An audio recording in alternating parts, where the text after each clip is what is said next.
Hello everybody, welcome to our series of Let's Talk IP today. And today we are very honored and very privileged to have a special guest. Yeah. He is none other than Seetoh, an entrepreneur and also a strong advocate for our heritage food culture. Right, so Seetoh, maybe tell us what have you been doing lately?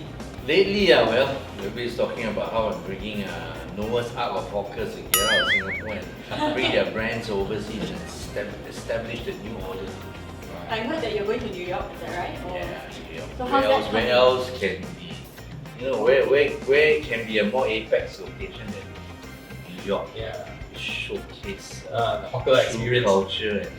So let me I ask the first question. So Seetoh, so in your project in New York then, are you creating an icon, the Singapore hawker icon among the New Yorkers? I'm just creating potentials that humble hawker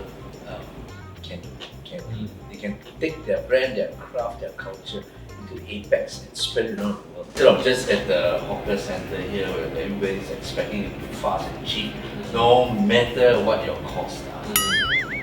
So what is actually the concept? Are you doing? Is it like a Food Republic kind of concept? Or? Our partners came here, they saw hawker center, probably about 20 hawker center, of course, and all that. In the end, he said, it's got to look like a hawker center. Okay. You go to New York, you do one of those fancy, whatever Pasa, whatever Republic one, they said, that's a ton a dozen, a dime a dozen all over. When they see a hawker center, you are, wow, my God, so military, no nonsense. Red plastic chairs, foldable chairs, and I say yes. Although it's in the middle of Times Square, when people come in, people have been to this part of the world or lived in this part of the world before, and you look, yes, this is exactly what I saw and felt in Singapore. This is on point. So what is it called? The place? Don't yet, still looking for. Oh, still looking for. Right. So would it be sort of like a brand that you're doing? Maybe if it's successful in New York, then you franchise it or license it. I mean, the brand is the others, but the hawkers are bringing their own brands out there. Opportunities, I'm very sure a lot of doors will open, but they will become more, maybe another big group will incorporate them into a bigger food group, or they go into other businesses.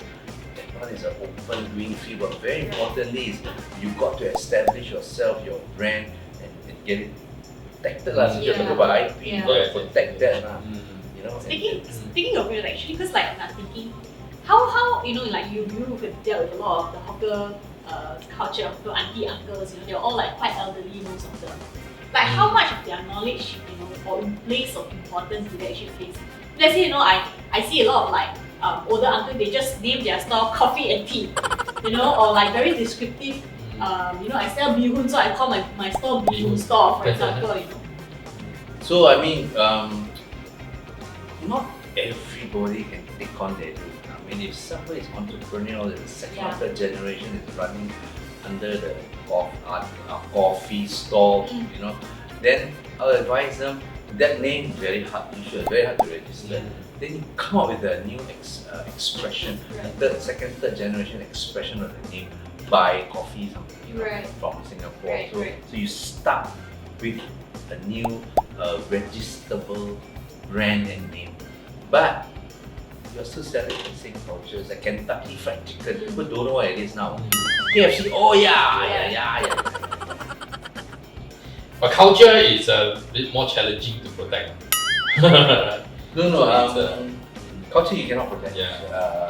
But what your brand is, that is branding brand expression, brand reputation. A brand is not just a logo, it's what, for example, I always, when I give one-on-one talks to people about brand, I drive a BMW. Status right? I don't tell you I'm driving I eat a Sunkist orange, I wear a Rolex. It's just a watch, it's just a fruit, it's just a car, but the brand is so powerful, it's taken over. And so brand reputation, it's very important. That's why some people say the apex of branding is when your brand becomes a verb. Please go and Google it. You know what I mean? So I want to, can you please FedEx? Alright, can you? In this present world of social media, so many things on the internet are so fleeting. Mm. You get 1 million views today, tomorrow you're out. Everybody forgets about you. So sometimes I always remind people, when you create a brand, create a persona or whatever, you make sure it's timeless. Yeah. Something is consistent. People call onto your brand. Yes, I know what your brand stands for. So wherever you go, you will be timeless. Timeless things in the world is selling air, selling water, selling the 7 sins. Yeah. I think sometimes it's borderline of, you know, sometimes you need to also be descriptive enough, right? That people know what kind of like the brand is you are selling. But you cannot be too descriptive that it's, you know, difficult to register. But I also think, you know, I think as a hawker, if you have dreams to go overseas, you know, to expand some of your stores, not just one store, I think it's important to come up with a brand that when people recognize it, they can That's right. identify, like, because there's so many there's so many carrot cakes out there. There's so many, you know, all these wanton meats out there. You know what differentiates you from the rest. And especially if you're talking about going overseas and wanting to open branches overseas. If you get famous in Singapore, you represent the Singapore culture. You probably, you know, Singapore brand going overseas. First, you represent yourself first. Who knows, some big US brand may buy you up and then you are now stateless already. I belong to the biggest listed company in the world. You know, do what you do, let that come first. Who you belong to, that's secondary. Follow us, subscribe, and see you at our next episode.